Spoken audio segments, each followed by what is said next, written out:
Before sunrise, milk bottles clinked onto porches while families hurried to set enamelware at the breakfast table, unaware that within 2 years, wartime ration books and new appliances would upend every routine. American 1940 isn't just nostalgia. It's a world where a morning radio broadcast could drown out worry, but never the looming cost of change. What secrets did ordinary days really hide? Long before most alarms ring, a milk truck idles at the curb. The driver, dressed in crisp white, lifts a wooden crate and walks the same path he has traced for years. Glass bottles, cold and sweating with condensation, settle into the porch box with a soft clink. Some families leave a note: extra cream for Sunday, skip next week's buttermilk. Others leave coins, tucked in a jar or slipped beneath yesterday's newspaper. In these quiet minutes, the milkman is both a neighbor and a clock, marking the start of another day before the city stirs. Inside, kitchen lights blink on. The first to rise fills the kettle and sets enamelware plates in a practiced rhythm. Each dish carries a memory: chipped edges, faded patterns, the weight of 100 breakfasts. A radio hums to life, tuned to NBC or CBS. The air fills with gentle orchestral music, a burst of news headlines, or the cheerful voice of Don McNeil's Breakfast Club. Morning chatter begins. Children ask for oatmeal or eggs. A mother checks the clock. A father glances at the weather report. The table becomes the center of the home. Steam curls from mugs, spoons tap bowls, and the radio's signal weaves through it all. Outside, another bottle lands on a neighbor's step. Across the block, routines echo, each family caught in the same gentle pulse, held together by the familiar sounds of milk, enamel, and morning radio. The kitchen in 1940 was a place of constant motion, where every meal and chore depended on practice, skill, and steady work. The icebox, still common in many homes, needed daily attention. Blocks of ice arrived from the iceman, slid into place with a heavy thud, and slowly melted away, demanding careful management to keep food cool. Some families, eager for convenience, saved for months to buy an electric refrigerator, a marvel that promised to stretch the time between shopping trips and lighten the load, but remained out of reach for many until after the war. Laundry day arrived with its own routine. The wringer washer stood ready, a squat machine with a hand crank and 2 rubber rollers perched on top. Buckets were filled, soap measured, and sleeves rolled up. Clothes were fed through the wringer, one piece at a time, squeezed between rollers that turned with the force of tired arms.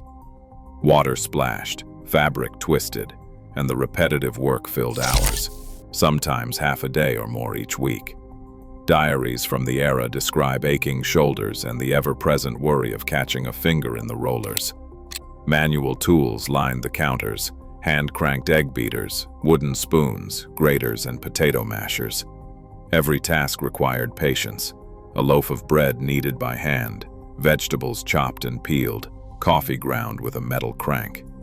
These rituals shaped the day and demanded attention, but they also brought a quiet satisfaction: the sense that a well-run home was built, quite literally, by hand. A ration book rested on nearly every kitchen shelf, its faded cover handled with care and a hint of anxiety.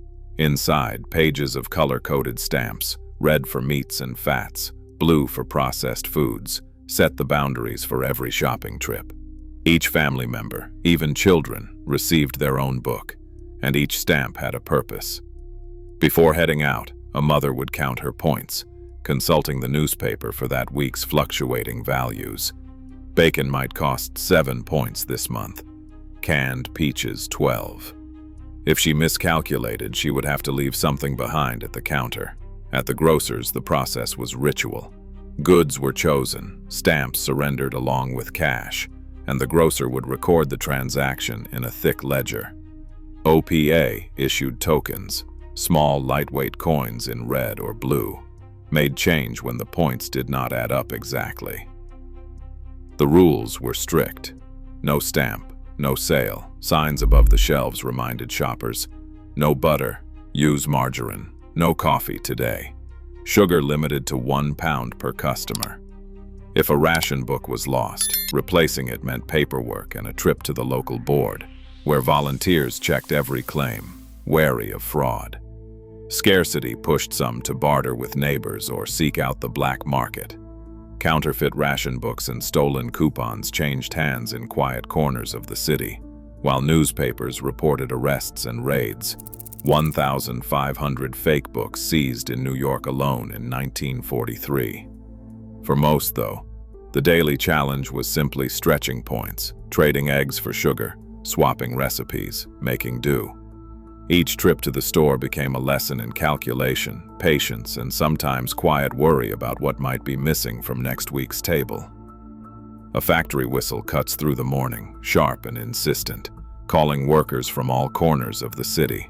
In the half-light, women hurry along crowded sidewalks, lunch pails swinging, hair pinned neatly beneath scarves.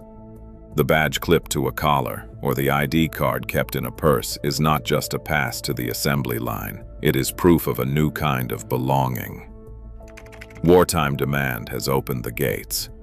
In 1944, women make up 36% of America's workforce, more than ever before. Inside the plant, the air hums with the rhythm of machines and voices. Rows of women, some in coveralls and some in slacks, fit rivets, solder wires, and check shell casings by the hundred. There is laughter over shared lipstick, the occasional gripe about a supervisor, and a silent pride in the work. The shift bell rules everything, hands flying faster as the end approaches, then a quick wash-up before clocking out. But the day is only half over. The walk home is heavy with fatigue, but there is supper to make, uniforms to scrub, socks to mend. Children wait with homework and stories. The radio offers company, and the kitchen needs order restored before sleep. Diaries from the era speak of exhaustion. A Detroit mother wrote in 1943 that she barely saw her children awake, yet she also wrote of purpose and camaraderie. The war may have changed the shape of a workday, but it never lightened the load at home. For many, the factory shift was just the beginning. The second shift, unpaid and unseen, waited behind every front door. A bell rings as the grocer props open his door, chalking the day's specials on a battered sign.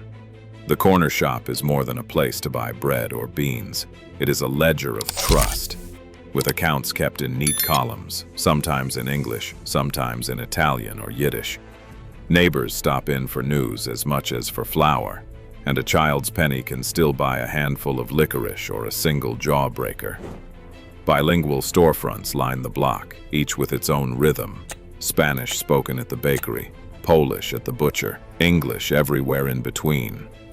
Outside, a streetcar rattles past, its bell echoing over the morning. In 1940, these cars carried workers and schoolchildren alike, though city records show their riders would drop by half within a decade. For now, the conductor still tips his cap, and the city's pulse runs along the rails. Rows of desks fill the classroom, each one etched with initials and worn smooth by restless hands. Chalk dust floats in the morning light as a teacher writes out lessons, sometimes copying from a single battered textbook for the whole class. In some neighborhoods, students share 2 spelling books among dozens, their lessons pieced together from newspaper scraps and handwritten notes.